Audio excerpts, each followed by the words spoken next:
The more you try to be yourself, the more that people will try to make you conform.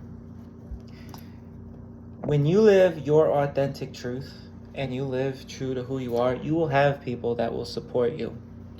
But you will have a lot of people that will not support you. And those people will try to tear you down. And it's even possible for the people that were trying to raise you up in the first place also are the same ones who try to tear you down.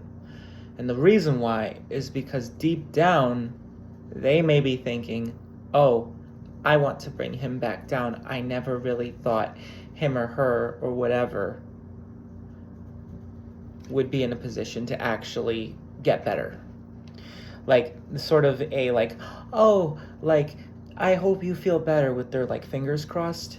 Like, you have to trust yourself, you have to trust your intuition, and you have to trust God. And allowing yourself to trust people comes with always a risk of breaking that trust or losing that trust or you ruining that trust.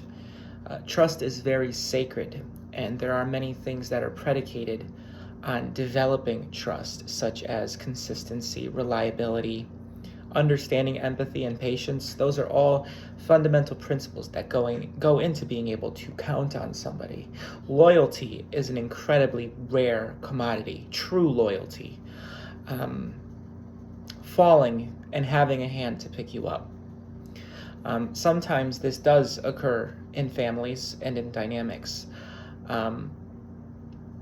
Sometimes it doesn't. And that's not to say that you should live your life inherently not trusting anybody or not loving people. In fact, the most arduous endeavor for somebody that is truly loving is to continually forgive in the face of people who spew negativity to you. And part of being yourself, part of living your authentic truth is navigating a world where many people wear a mask. And your authenticity is a threat to them because it makes them confront their own internal shadows. It makes them confront, well, why am I not living that way? And people don't like to confront the reasons why they conform. They don't acknowledge the things that are deeply held within that they refuse to even acknowledge. It's easier to deny that it exists rather than confront the fact that there is something there that needs to be worked on. We see it capitalized upon in society. You look at things like lust, for example, and the propagation of sex, of appearance physically. Well, many people, regardless of what you identify as, are extremely insecure. And people grow up living a life where they validate and base their identity off of the approval of others. And they live a life based on what they feel like they need to do rather than what they want to do. And sort of that follows suit with the idea of being a threat. Because if you look in the face of somebody who has $1 million and are not fazed by them, that person may or may not feel like you should be somebody who acknowledges their wealth. Granted, there are people who are very wealthy who don't flaunt it, and they're secure people, right? It's not everybody, but there are a population of people that expect a certain level of respect based on monetary value. There's multiple dynamics that go in play. And to base your happiness or apparent worth off of the temporary physical appearance or the temporary means of monetary acquisition, a literal piece of paper that if we all collectively decided tomorrow meant nothing, it wouldn't exist. It's a conformity. And living authentically, it poses its own sort of challenges. Living your actual truth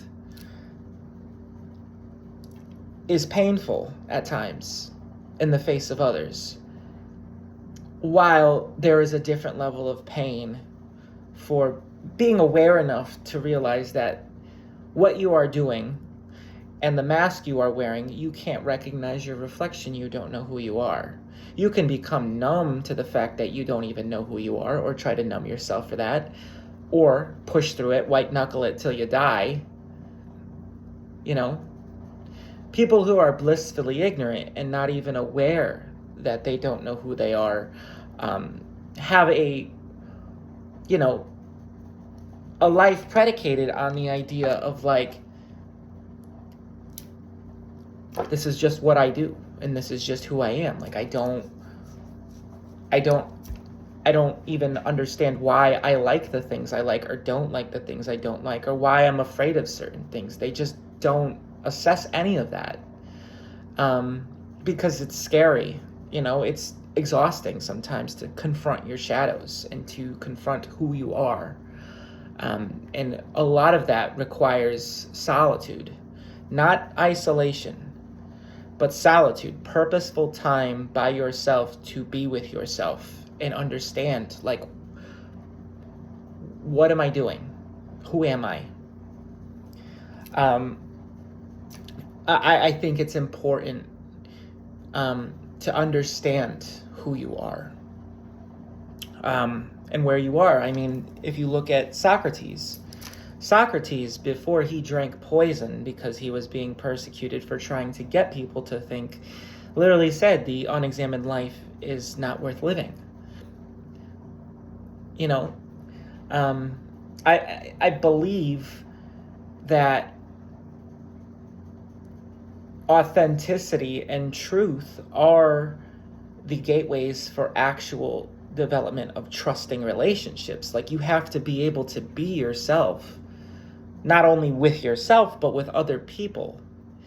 And if that person is with you in your darkest times, the lowest of lows, the most negative of spirals, but sees you rise and knows your inner strength and truly loves you. I'm not saying this has to be exploited. If there's abuse going on in a relationship or anything like that, obviously those are things to be addressed. But I'm talking about if this person has clearly shown that they love you as well, and you feel that love from them, like, and you trust yourself in that you love them, and you're not just convincing yourself that you love them because you're afraid of being alone.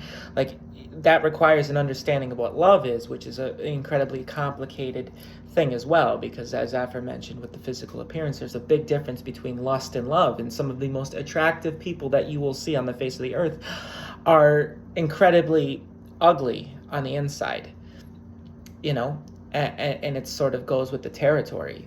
People think that, attractive people are trustworthy. They're not. They just aren't. You have to develop trust through the aforementioned things. Even this video, I'm not telling you you have to trust me. If you don't agree with what I'm saying, then okay, develop your own philosophy. I'm not going to stop you from thinking the way you want to think.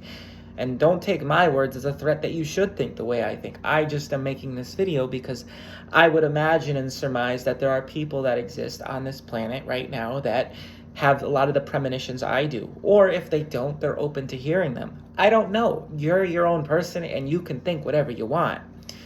But for the people that agree with me, I mean, it's sort of like, I could imagine that it's lonely at times as well. Even though you are in solitude, it can be incredibly lonely to navigate the world where you feel like you're living your truth and the truth, or in the pursuit of the truth, and everybody else around you is living like they don't have a soul. Like, I mean, everybody has a soul. Everything has a soul. Rocks, plants, grass, bugs, people, the stars, everything is imbued with an essence of life. And with that comes death. But people spend their whole lives living a life that's not really theirs. Carpe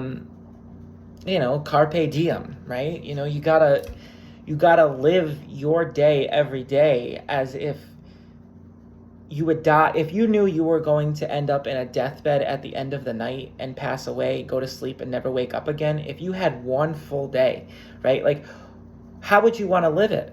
What would you actually do? Because it could be very well your last day. It could be your last moment at any moment. You could die. I could die right now.